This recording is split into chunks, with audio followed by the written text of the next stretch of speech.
This is a different sort of video. It's just sort of a reflection. I'm just thinking about things. One thing that you all don't know about me, there's lots of things, of course, that we all don't know about each other, but I lived in Hungary for 6.5 years, then in Ukraine for 6 years, and then in China for 4.5 years. As a kid, I was in Nigeria, but I was listening to Pastor Tim tonight, and he was talking about China, which there's been a lot of things in the news. And I also teach online. I teach Chinese children English online every morning, except Sunday. And I was, this happened before when I was actually in China. There was some tension going on, and I went to the classroom and I told my students the best I could, because their English wasn't very good, that no matter what happened between our countries, I loved them. And they would say to me, "Oh, Mrs. J, we love you too," And I sent a message to one of my associates, one of the coaches for the English company that I teach with.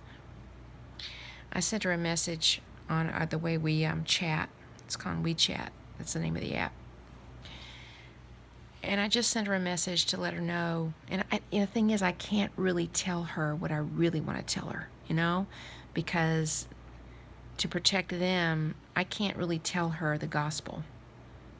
I can't really share what I really want to say to her, because the government reads all our texts and all that stuff. But I sent her a text just telling her that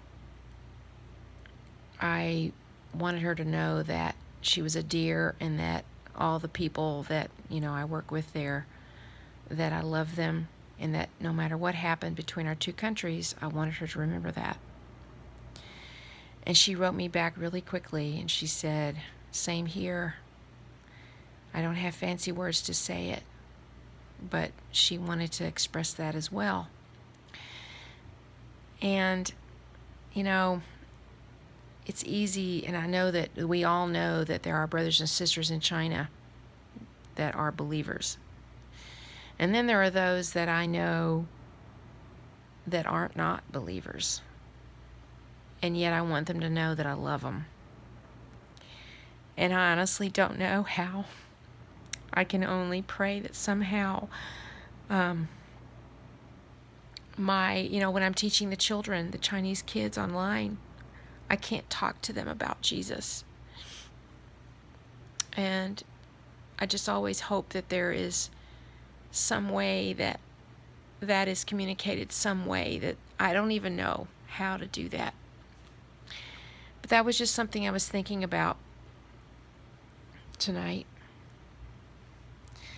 The thumbnail that I'm using on this video is a Chinese character, and it means righteousness.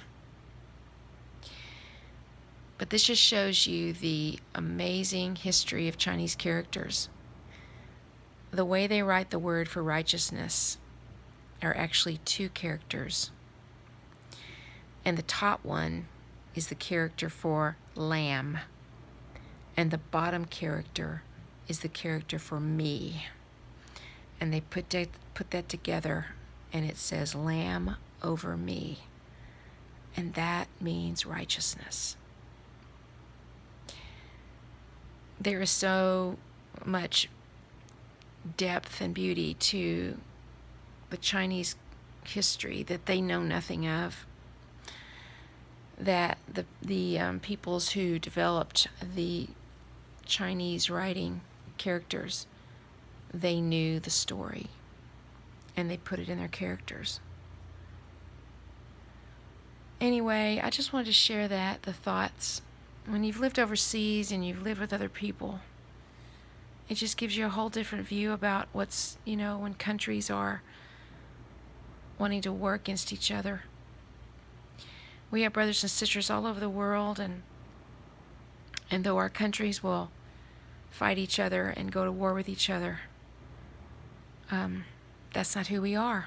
That's why we're not of this world. And that's why we look for Aslan's country. Good night.